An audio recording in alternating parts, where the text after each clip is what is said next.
Welcome to the Games in Education podcast, a podcast where we explore how games can be used as an educational tool to improve student education. And now, on to the show. Hello, everyone, and this is another of my solo episodes of Games in Education. And today I want to talk about what an RPG is, or a role-playing game. I realize so many of you are teachers, you might not have played them, you might have only heard of them in certain ways. So I wanted to go into what a role-playing game is because a lot of them happen in our show. We talk about them a lot and how they can help in education. So at the basics of what a role-playing game is, it's imagination and pretend. It is playing a character other than yourself. And this can be done as simple as a game of I pretend to be this to very complicated with lots of rules. And there are multiple systems, multiple rules, and multiple modes of how to play a role-playing game. You'll hear a lot about them. And though so far we've been talking a lot about the imagination games, the games of role-playing at the table, but there are so many more types, and I wanted to make sure everybody knows that. Because as long as you're taking on the role of another character, in essence, it is a role-playing game. There are video games about role-playing, board games about role-playing. There are the tabletop roll the dice, Dungeons and Dragons type of games. There are things called LARPs, which are live action role plays where people dress up in costumes and they really role play the roles and they are completely immersed in it. All of these are role-playing games, and it really doesn't matter which one you're playing or not. All it means is that we are playing other people with a purpose. And at that point, we ask, why are we using these RPGs and learning? Why do we want to do this? Well, the most important part is the immersion. It transports people to worlds and ideas. So if we're learning about history, we could have a teacher tell us repeatedly about history or learn dates and facts, or even ask questions and interrogate things about history of why did it happen this way. But when you are role-playing, you are part of the history. You are part of that area. Much like a novel, if you were in literature, you would be part of the novel, part of the book itself. Maybe your own character. Maybe you are a character from it. And this helps us a lot understand it better because we are part of it. We feel it. We act it. Our brain has to think like it, not just about it. It takes us that one step closer. So that immersion is really great for learning. And if you look at the different types of role-playing games, each type has these. So we could do it as easily with a board game. If you want to find some great board games, I'd recommend grab any Choose Your Own Adventure book. Those books are role-playing games in essence. You're making decisions for a character. You have bad ends, good ends. That's the basics of role-playing, and there's a lot of games that do this. One I recommend is Tales of Arabian Nights. You play characters in the world of Arabian Nights, Aladdin, Scheherazade, and you go on adventures and you choose things that might happen to you, and you read a book and other things happen and new paths come, no matter what, you're a character. And almost any role-playing game, when you are a character, you are role-playing. Pandemic is a great game. You are playing as scientists and doctors and members of the CDC trying to cure a disease. So if you're playing these games, that is role-playing. You are pretending you are somebody else in a board game on a board on a table. Video games are chock full of role-playing games now where you pretend to be characters. Some great examples for history classes or language arts classes I recommend. Things like Assassin's Creed. You might think it's a game about being an assassin killing everybody, but they have a game that takes place during the French Revolution. And they have a game that takes place during the American Revolution. You have to interact with people in that time. You see it out there. You are playing a character inside these parts of history. And it's great to play a video game like that because you are suddenly now immersed in the history of it. You understand it. Same thing for novels, in fact. There is a Lord of the Rings ARP role-playing game or World of Warcraft role-playing game. These games, you are playing knights and wizards and all these people, and you are immersed in that world. But even if you didn't like knights or wizard, there are many video games that just immerse you in the game. Everything from being able to choose your own avatar in a video game which is the little character sprite you are. As long as you can choose who you are in that game, you feel more connected to it. Minecraft even has role-playing game elements. They have a Minecraft story mode. But even in Minecraft, you could build your own role-playing games because you choose how your character looks. You design your own house. You design your own world. If you've ever played maybe The Sims itself is a role-playing game about playing yourself.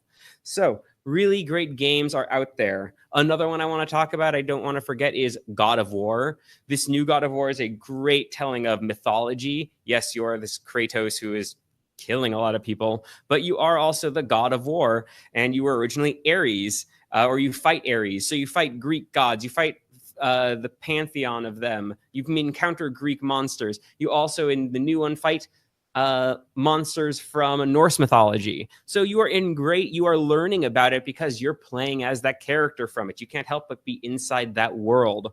Then after that, there are the very typical role-playing games, the tabletop games. Those are things like Dungeons and Dragons, or the games I've talked about, like Microscope with its scenes, or games like Downfall, which I'm going to have the host on, or many others. These are the pretend games. You are pretending to be them, typically around a table with friends. But even if you're just pretending to be with people outside on the playground for younger students, that is a role-playing game in the, I guess, general sense of the tabletop role-playing game. The same thing in your classroom. If you've ever done a lesson where you are pretending the students are part of the Civil War, or you are pretending students are characters in the novel, that itself is a role-playing game.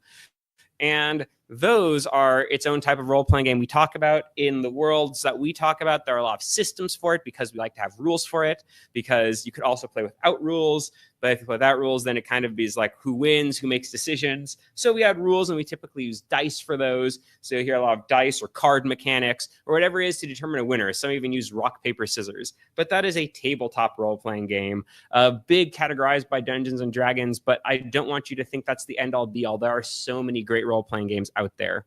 Then finally, one you'll hear a lot of also is called a LARP, a live action role-playing game. And that is when everybody is dressed in their characters. They are their characters. Maybe they're in a setting that has those characters. They're in a forest. They are in a nice restaurant. They are different places where they are immersed fully in this game system. And a live action roleplay is a great way to get students involved in education. Maybe you're pretending they're in the 1920s and everybody's dressed up in costume. Suddenly, by dressing up in costume, you feel the setting more. You understand it better because you're part of it. You maybe talk differently because you're talking like these characters. When you are in a live action role play, every action is as this character. You don't pull out of your character and back to your normal self.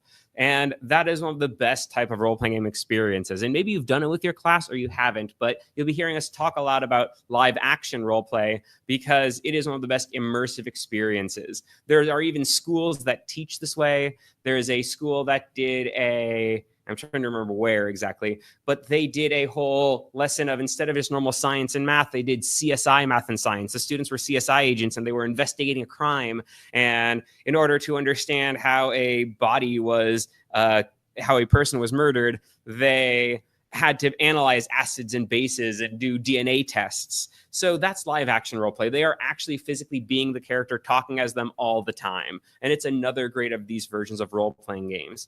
And the reasons we want these is, if we look at the 4 C's of collaboration, communication, critical thinking, and creativity, it pretty much embodies all of them by being in this scene. So critical thinking, very easily, you are someone else when you're in a role-playing game. You have to think like them, act like them. In many role-playing games, well, Mindy's mentioned a podcast later, you'll hear Mass Effect, even in the video games, you have to make choices of what the characters say. And by making choices, you have to think, what repercussions will those choices have? In tabletop games and LARPs, and even board games, when you're thinking as these characters, you have to think, what will my decisions, what will happen because of them? How will people react to it? And that's what makes role-playing so great, because you really need to think like this person to do it. Instead of like a kind of, as we say, the shoot 'em up video game way, or the hack and slash way where you're just whacking things. These games, these have consequences. Your talking has consequences. And that's what makes it a great role-playing experience. Then there's collaboration and communication.